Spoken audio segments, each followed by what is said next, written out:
nation, families, and America great again. Here's Ray. Well, happy Independence Day, July 4th. This is a day that the signers signed the Declaration of Independence, and it was it's officially the birthday of the United States of America. I'm going to keep on with my topic, however, and not going to have a special program for Independence Day, but I'm going to relate it to Independence Day in a very unusual way. And I hope you'll find this interesting. My name is E. Ray Moore, and this is Ray Moore Live. We've been talking about the Christian one-room schoolhouse, a superior alternative to government schools. And we're looking primarily at the memo or an article by Dr. Bruce Short, who formerly was on a board member for Exodus Mandate. He's a very outstanding attorney and a scholar who lives in Spring, Texas, which is near Houston. I mentioned yesterday, if you're in Texas, you ought to get him as a speaker at your church or your homeschool group or convention.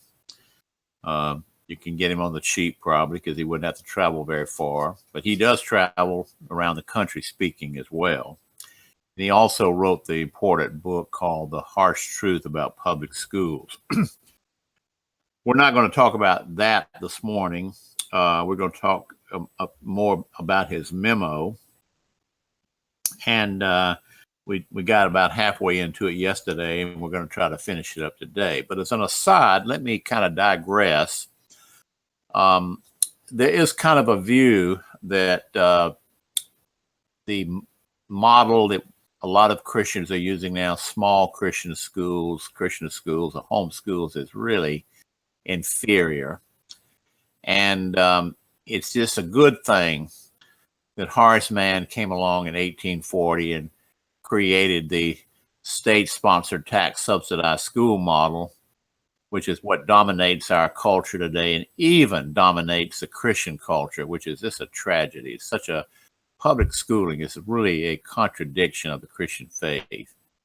And, and I know I sound like a stuck record on this, but it's just shameful that so many Christians still utilize the state-sponsored tax-subsidized school system. They've got to know, unless they're living in a cave, that it's really, really harming their children's faith, particularly, and they're not really learning. There used to be a day in the 60s and 70s, even though these schools weren't Christian, they still operated from a Christian worldview, pedagogy, and now that's gone.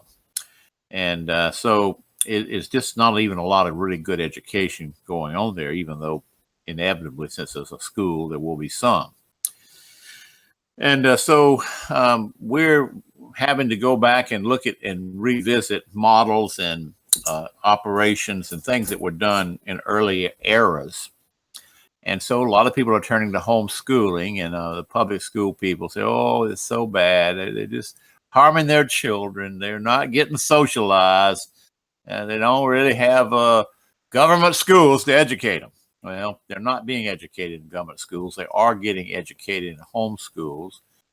They're mostly getting educated in private Christian schools. And this one-room schoolhouse model that Bruce is talking about was really a popular model, in early American history.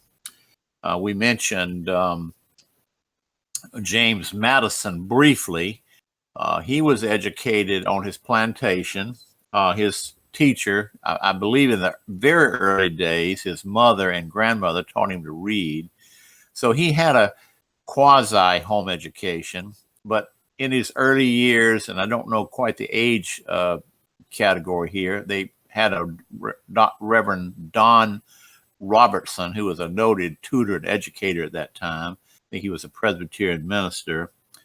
And he came on the plantation and taught James Madison as a boy. And I think also other children in the neighborhood and in the family. It wasn't just James Madison. And it was really a Christian one-room schoolhouse. That's really what it was. It wasn't in a church. It was probably somewhere on the grounds of the plantation. but it was still a Christian one-room schoolhouse type model.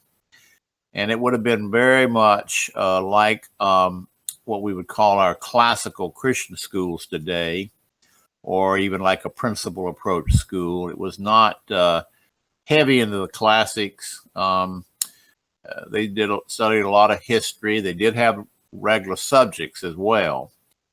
And then Madison then went, I think as a fairly young man, he may have been in his mid-teens, went to the College of New Jersey, and he studied under Reverend John Witherspoon. Let's back up again, though, and let's look at a book by Mary Lane Swanson called The Education of James Madison. There it is.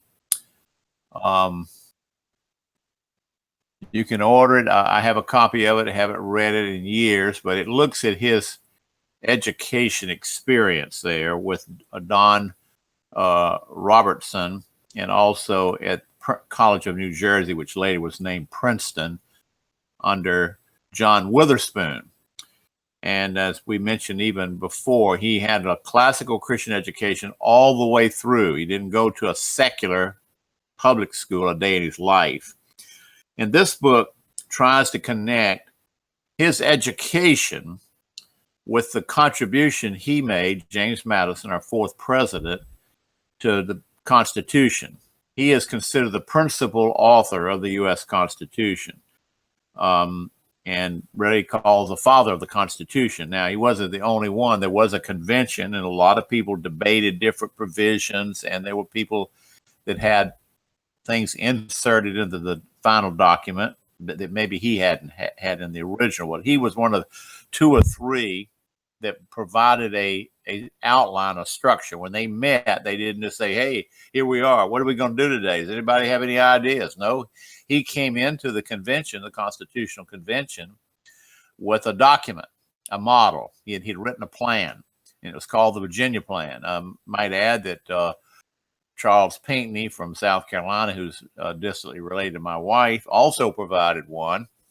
And the convention accepted Madison's version rather than the Pinckney version. But he was one of many active people who contributed to the convention, to the final document. And Madison is given credit in history as the principal author of the U.S. Constitution. And Mary Lane Swanson does a good job of connecting the dots and said, look, here's a man who came up through a one-room schoolhouse, or the kind of model that Bruce Short is talking about. Public education today would call that a deficient thing. Very sad that you had to go to a one-room schoolhouse. Well, we're trying to say, look, this is the superior model. State education, herding them in and out of schools, ringing bells, and grade segregated education. That's not the ideal model of education. And that the one-room schoolhouse, where you don't have segregated ages, that's a better model for providing real serious education. And this book, you can order it online. Amazon is sort of a research and a study into that model, similar to what Dr. Bruce Short is talking about. And there would be some differences between what he is saying and what they did, but comparable, and how it produced this brilliant mind who gave us our Constitution. So you could say in some ways home education and classical Christian education, and a similar model to what Dr. Bruce Short is talking about, gave us our governmental system today. I mean, you're a product of your education. I believe Abraham Lincoln said the education in one generation becomes the government of the next. And that's why we're facing such a desperate situation today, because all the millennials and the youth are being trained in these secular, godless, pagan, anti-Christian, demonic schools. What kind of government is that going to produce when they become adults? What kind of culture is it going to produce? Well, you know the answer to that already. So then Madison left his plantation. He went to Princeton, and he studied under John Witherspoon. Let's put him up there. John Witherspoon was a Scottish Presbyterian who came to the United States in 1768 and took over the helm at the College of New Jersey, which was today Princeton University, one of our leading schools. And of course, today it's not the same school it was then. It was a Christian university then, based on the Bible, based on the Westminster Confession. Today it's just, there are probably a very few Christians there, but there might be some that hold to the old order. But he was the leading educator, and he's the only signer that was a clergyman. Of the signers of the Declaration of Independence, all were laymen. They mostly were Christians, I'm sure, active in Christian denominations. But Witherspoon was the only member of the clergy, and his contribution was religious freedom. That was his big gig, you might say. There, I don't know that he was as active speaking as some of the others, but he talked a lot about religious education, and of course that's religious liberty. That's with us today, and that was his contribution. So in July 4th, I'm not quite sure that they all signed the Declaration that day. I think John Hancock, who was the chairman, wrote in big letters. You may remember seeing that. His name was written much, much bigger than all the rest, was the first signer because he was chairman, I believe, of the convention. But Witherspoon was one of the signers, and I'm trying to connect him sort of with the one-room schoolhouse idea, because his pupil, he taught at the higher ed level at Princeton, but his star pupil was James Madison. And if you look at his record, I believe he taught a president who was just a student at the time, and then he taught a vice president, Aaron Burr, who didn't work out so well, but he was also a student at Princeton. And then he had, I think, 39 U.S. senators, 21 governors, and quite a few members of Congress, and 3 members of the U.S. Supreme Court who were his students over the years that he taught at Princeton, then called the College of New Jersey. So this is John Witherspoon, and he was the professor for James Madison, who is in some ways a product of a one-room schoolhouse type model. Okay, now let's go back to the model. We talked a little bit about this yesterday. This is very simple and very easy for churches, small churches in particular, because they don't have to have a major capital expenditure. They don't have to have high costs for professors or teachers. They don't have to hire teachers. They can use coaches or members of the church as volunteers. And Dr. Short actually calls them coaches.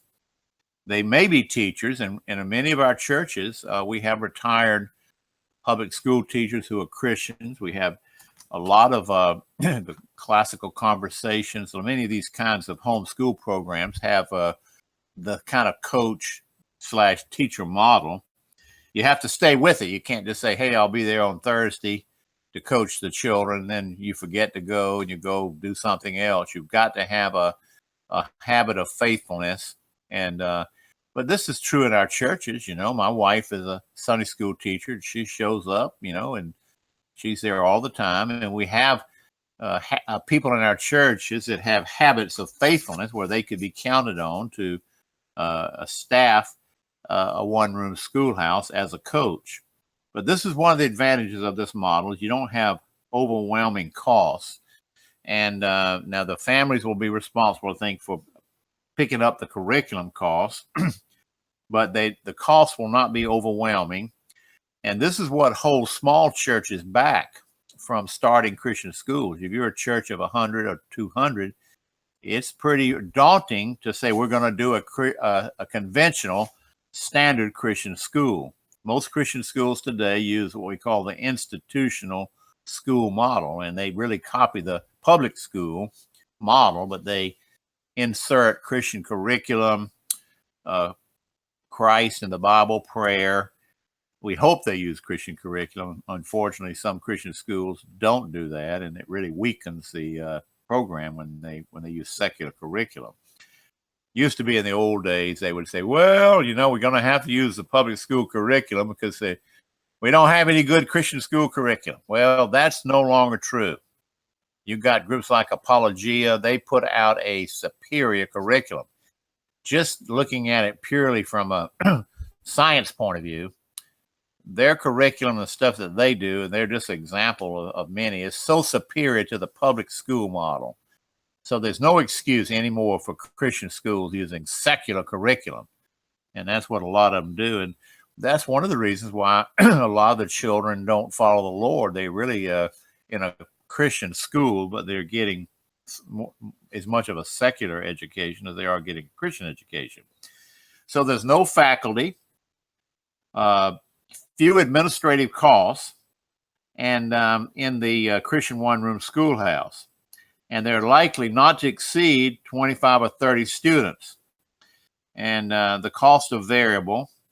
And it can function well with 30 students, or it can function well with 10 students. Remember, it's essential that you get your kids out of the pagan, godless, anti-Christian, secular public schools. No matter what you're going to do with them, get them out of those schools. And we mentioned yesterday, some people just get hung up for 2 or 3 years. They can't figure out what to do. They have this nagging sense in the back of their mind that they need to do something, but they don't know what to do. They can't afford a expensive campus Christian school, and they don't feel competent to homeschool individually as a family. So they just sit there like a deer caught in the headlights and let their children be just ground down by the public school system. Got to get them out. Get them out and let them sit home and read books or something until you can figure out what to do. Years ago, I talked to a family, and they had served in a foreign field as a missionary family. And they had a medical emergency, and they had to come home from the country they were in. And but they had been homeschooling in this foreign country. And the children were all pretty much grown, except one boy was still at home. He was a 10th grader. And they got home, and there was a family tragedy and emergency, and the mother had to go back to work. She had to get employed, so she couldn't stay home to educate her 10th grade son. And she had to put him in a public school. And he didn't really want to go.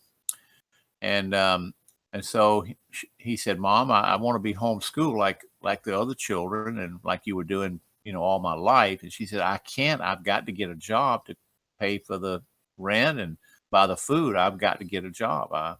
We have this family crisis. So he went to the public school for a while. And finally, he just announced one day to his mother, he said, I'm taking myself out. I'm not going back to that school. He said, the children abuse me, and I don't think he meant physically, but he says they're abusing me, always bringing up dirty stories. The environment is bad. They impose their godless sexuality on me, and I'm being damaged, Mom. I'm being damaged in the public school. 10th grader told his mom that. She said, well, you're going to have to stay there. Aren't you being salt and light? Aren't you being salt and light? And he said, well, yes, I am, but they're hurting me more than I'm being salt and light. I'm being corrupted by the environment that I'm in. I'm taking myself out. So indeed he did. He took himself out. He sat there all day. She gave him assignments, homework. He did schooling by himself at home.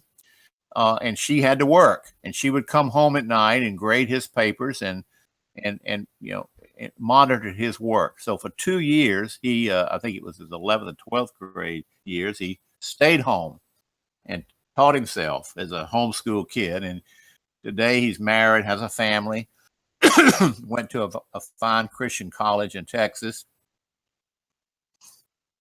And I think he's in some kind of ministry today. I'm a little bit lost contact with him. Got a wonderful wife. But so you can do anything if you really are determined to do it. But one thing you do want to do is you want to get your kids out of those pagan schools if you're a good Christian.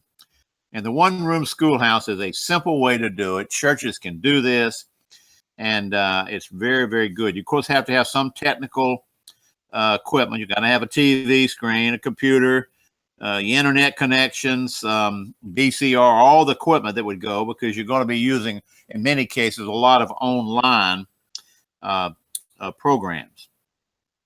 The expenses will not be large. Okay, let's take a minute and just look at a few of the curriculum providers. I'm going to throw up a new one. It's called Kingsway Classical School. See if you can find that one. That's one that we're going to start talking about a little bit more. Based in the West. All right, this is just another one of the many new online homeschool curriculum that's out there. You don't need to put your kids in a school. You can do it right in your living room or right in the one room schoolhouse at the local church, with the coach helping you do the work. So this is just a good example, and I urge you to go back to this one, mark it on your sheet. And if you don't have a curriculum, now the problem with this is there's so many good ones. I mean, I'm not going to have an exclusive on any one, but I recommend this one. And I know the headmaster remotely, and he's doing good work. And I recommend this as one that you may not know as much about, but it's a kind of a classical Christian model, and teaching critical thinking and communication skills, but it's got real good content, and you can use this one. Now let's take that one down. Let's look at Alpha Omega. Alpha Omega.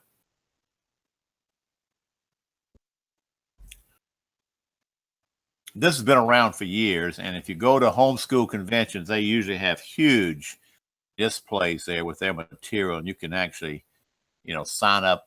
Yeah, that's it. Sign up at a homeschool convention. It's digital, online. It's just it's really adaptable to a one-room schoolhouse or a individualized homeschool setting if you're just going to have your kids at home by yourself. And it's really popular in the homeschool world, and it's all right there online. And I know some of the people have been involved in this over the years, and you can. I don't have time to go into the details of it, but you can go study this one. And they've been around for a long time. All right, let's look at Abeka. Abeka. This is another one. These groups sort of compete with each other, and that's good. We believe in free market education. So let the best man win. Let's get out there and develop curriculum and programs, and the problem, I guess you could say, when Gail and I started homeschooling in the 70s, we didn't have curriculum. She had to create our curriculum in the late 70s, and we had, unfortunately, at that time, used some public school material. We wouldn't do that now because there was no curriculum. Now, the world of Christian curriculum is exploding, and this is another one, Abeka. I understand, and I haven't looked at this in a few years. There's 80,000 children being homeschooled using this curriculum. And they have a Pensacola Christian College down in Pensacola, Florida, is affiliated with them. And we used, in our early experience, there was no homeschool curriculum. We used Abeka textbooks, which were real popular in Christian schools in those days, and also Bob Jones. And then we used some American Opinion. We used the Face, the Big Red Books by Rosalie Slater on America's Christian heritage. We used a lot of different things. We didn't confine ourselves to any one thing. Okay, let's see if we can put up anything with Bob Jones. And these people have been around for years. They do a lot of provision for private Christian schools. And I think it is. Years ago, I went to Bob Jones and visited Bob Jones Press, and there's a plaque on the wall said that in 1981, a family lobbied Bob Jones Press to use their curriculum, and it began their foray into the homeschool world. You know, prior to that, you know, homeschooling didn't exist, and people didn't didn't know about it. We think it could have been us because we lobbied Bob Jones for several years, and they would not sell their curriculum to us. So we had to go to the local Christian school to get discarded Christian curriculum. Don't know, they don't remember the name of the person, but we were really lobbying Bob Jones University very heavily, begging them to sell curriculum. And they didn't like the idea of somebody just off on their own doing schooling at home. And so they refused for a couple of years and then finally relented. And so I don't know if we had a hand in that or not, but now they have huge market with the homeschool world. I think those are just three that we'll mention. Maybe we can talk about some more another time. I don't want to leave anybody. I put up Art Robinson real quick. Art Robinson.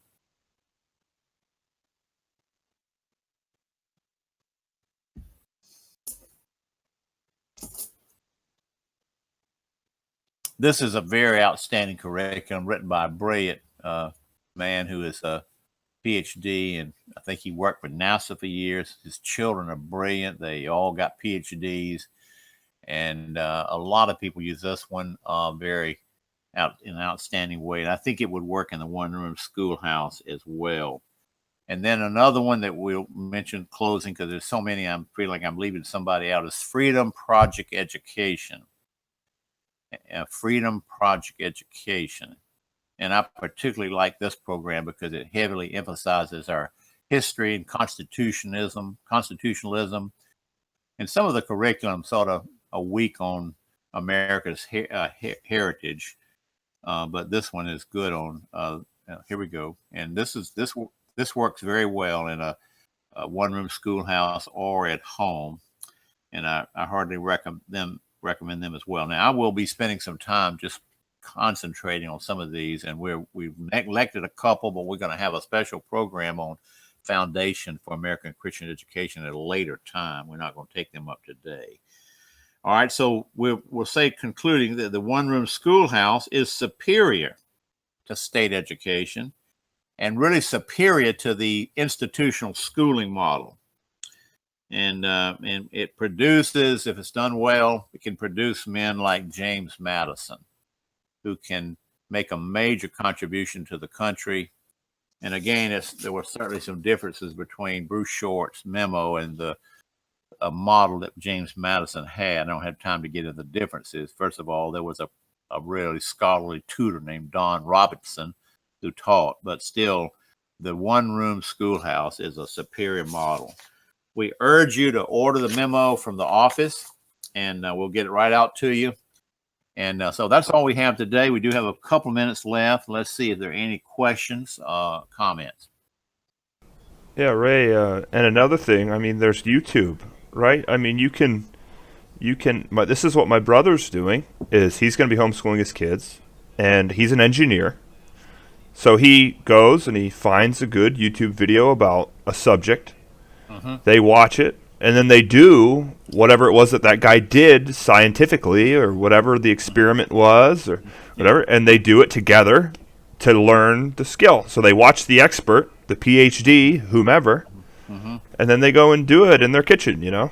Right. You have a lot of flexibility, but one of the advantages of a curriculum, there is structure and order, and things unfold in a good way. We didn't have a really standard curriculum because we were so new. And one year, Gail realized that she hadn't taught spelling. Every year, we would have our son had rigorous academic tests, and one year he was really doing just average on spelling. And we looked at the lesson plans and said, "Wow, she had left spelling out for a whole year."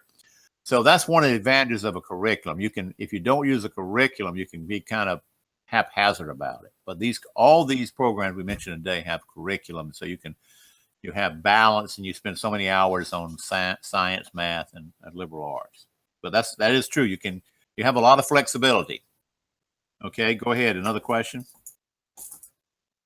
All right. Okay. Well, thank you for being with us today, and I think we'll go to some more topics. But this is Independence Day, and if you want independence and want to see your country revive, get them out of the public schools and get them into the one-room schoolhouse.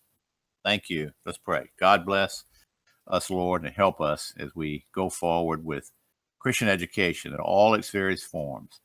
Thank you for the birthday of our nation today, and we thank you for those early founders and the role that they played. In Jesus' name, amen. This is my story, and I'm sticking with it.